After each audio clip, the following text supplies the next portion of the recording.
This is Algebra 1 video homework questions from lessons 106 and 107. All right, so I'm on page 448, starting on lesson 106, number 12. Number 12 says factor by grouping. All right, so I'm going to write the original problem.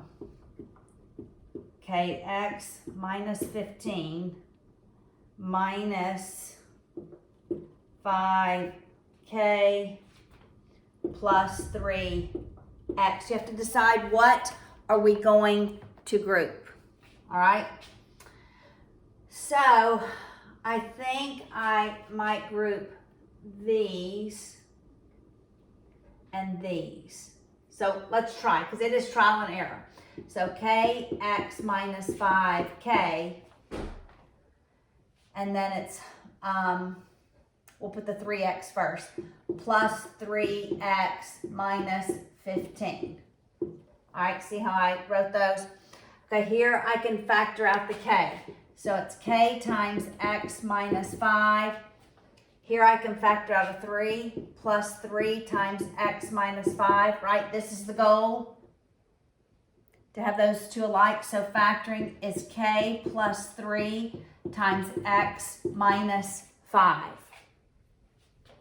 That's number 12. Number 17. Number 17, same lesson 106. Find b. So we're solving for b. Writing that down there. And it's 1 over b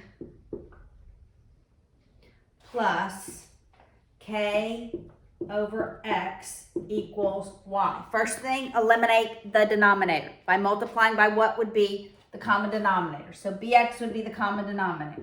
So multiply every term by bx. Before we multiply, we simplify. So the b eliminates here. This is x times 1, which is just x. The x's eliminate here, and we multiply k times b equals y, b, x. We're solving for b, so we want every term that has a variable b in it on one side of the equal sign. So we'll move this one over here where this term has the b in it. So subtract kb on both sides. X equals ybx minus kb.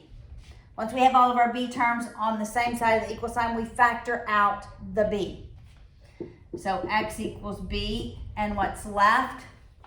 We have yx minus k. Then we divide by what's not b. Remember, we can only do this for terms that are multiplied. So we're going to divide by yx minus k, yx minus k. This eliminates on the right-hand side. So what does b equal? X over yx minus k. We have solved for b. Number 18 is probably like that problem. It says solve for m. This is 18. We are solving for m. We have 1 over m plus b over c equals x over y. Notice I just left space there, right? This one, I know my lights are on, but y'all, it's so dark outside. In this one, turn it down just a little bit. Our common denominator would be mcy. So that's what we're going to multiply everything by. mcy. mcy. mcy. Before I multiply, I simplify. So this is cy times 1. We just have cy. The c's eliminate. It's bmy. The y's eliminate here. We have xmc. We're solving for m. I want every term with m, the variable m in it, on one side of the equal sign, everything else on the other side. I have an m on this side. I'm going to move this one to the right through subtraction. So I'll subtract b and y. on both sides. I'm left with cy equals xmc minus bmy. Then I factor out the m on this right-hand side. When I factor out the m, I'm left with xc in that first term and by in the second term. I divide by what's not m. So that's xc minus by on both sides. This eliminates on the right-hand side what is m. M equals the value of cy over xc minus by. All right, the next one is number 20.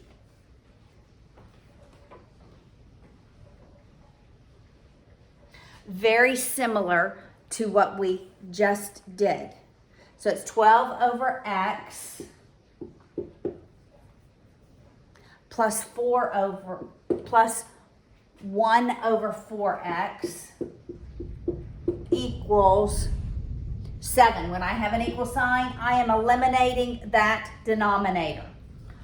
So I multiply every term by what would be the common denominator, and that would be 4x. So I'm going to multiply every term by 4x. All right, before I multiply, I simplify. So the x eliminates is just 4 times 12, which is 48. Here the 4x eliminates, I'm just left with 1. Here I'm left with 7 times 4x, which is 28x. So we have 49 equals 28x. You divide both sides by 28. The value of x is 49 over 28. I believe both of those are divisible by 7. So I must simplify. So that's 7 over 4 is the value of x. 21 is pretty close to that, except that I have a fraction equaling a fraction. When I have a fraction equaling a fraction,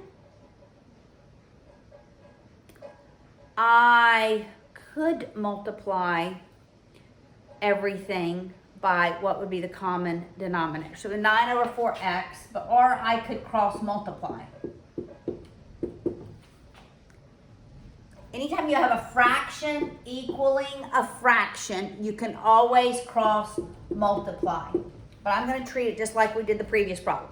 So my common denominator would be 4x times x plus 11. So we're going to multiply by 4x times x plus 11, everything. 4x times x plus 11, right? As long as I'm multiplying every term by the same value, I don't change the equality, all right? Before we multiply, we're simplifying. So now I'm going to distribute the 9 to the x and the 11. So on the left-hand side, I end up with 9x plus 99. My x plus 11 eliminates in simplification before multiplication, and I'm left with 20x. So I'm going to subtract 9x on both sides. I'm left with 99 equals, what is that, 11x. Dividing both sides by 11, the value of x is 9. All right, 22 on lesson 106. It wants us to add, even though it's subtracting, but it really is that process. So we have 4 over x squared minus 25 minus x over x minus 5. All right, this denominator is factorable. We want to go to a common denominator. No equal sign, common denominator. This denominator factored, because these are perfect squares, is going to be x plus 5 times x minus 5. So it's 4 over x plus 5 times x minus 5 minus x over x minus 5. Now to get a common denominator, I just need to multiply. If I just look at that as in parentheses, I'm going to multiply it by the other factor, the x plus 5 over x plus 5. All right, so I have 4 over x plus 5 times x minus 5 minus, okay, I'm going to distribute the x to both of those terms. So that's x squared plus 5x over x minus 5 times x plus 5. Now, remember when I move this sign to the numerator, when it's a negative, I use parentheses because that negative has to be distributed to both of the terms in this second term. So it's x squared plus 5x over x plus 5 times x minus 5. When I distribute that negative to both of those terms, it's 4 minus x squared minus 5x all over x plus 5 times x minus 5. All right, moving on to lesson 107. So now I'm on page 452, number 9. Problem number 9 on lesson 107 reads, find the equation of a line that passes through 5, -1, and 0, 0. All right? So, first of all, we have to find the slope. All right? So the slope is going to be, remember, the change in x and y over the change in x. So we label our coordinate points. So the slope, that m value, is going to be the change in y, 0 minus -1 over 0 minus 5. That's +1 over -5. So my slope is going to be -1/5. That's my m value, right? Then I can use the point slope form. Y minus y1 equals the slope times x minus x1. And I can use the slope and one of these points to get my equation. Oh, I'm going to use 0, 0 because that's the easiest one. So it's y minus 0 equals -1/5 times x minus 0. Well, this is just y. And I distribute that -1/5, it's just -1/5 x, because anything times 0 is 0. That is the equation. Number 10 on that same lesson, find the distance. Okay, you have to remember the distance formula. Find the distance between -2, 3, and 4, 5. -2, 3, and 4, 5. Again, we're going to label our coordinate points. One set is 1, one set is 2. The distance formula is the square root of x sub 2 minus x sub 1 squared plus y sub 2 minus y sub 1 squared. All right, so I'll just plug those numbers in. You hear my dogs going crazy, huh? You know what? It's 4 minus -2 squared. That makes it a plus, right? Plus 5 minus 3 squared. So the distance is, that's going to be 6 squared plus 2 squared. So that's the square root of 36 plus 4, which equals the square root of 40. All right, but then we have to see, is that as small as we can get it? Well, we know that that is 8 times 5, and this is 4 times 2. I can unsquare the 4, that becomes 2. So it's 2 square root of 10 is the distance. Last problem, number 19. Very similar to a lot of what I worked in the previous lesson.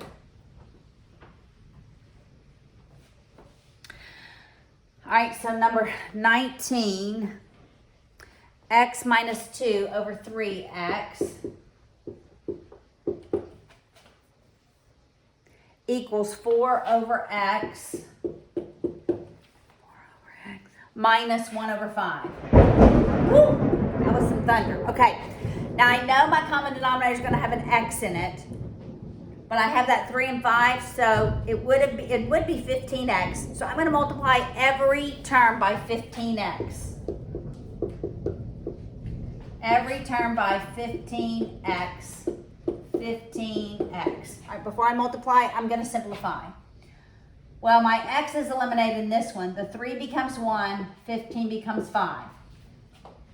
So I can distribute the 5 to both of those terms. So I have 5x minus 10. Here, only my x's eliminate, and I have 15 times 4. 15 times 4 is 60, I do believe, minus my x stays, but the 5 becomes 1, the 15 becomes 3, and 1 times 3x is 3x. All right, I'm going to add my 3x to both sides to move my x's to the left, and I will add 10 to both sides to move my constants to the right. So I'm left with 15x equals 70. I divide both sides by 15. X equals 70 over 15. Both of those are divisible by 5, but not evenly. It's not an even number. So the denominator is 3. The numerator is 114. 70 divided by 5 is 14.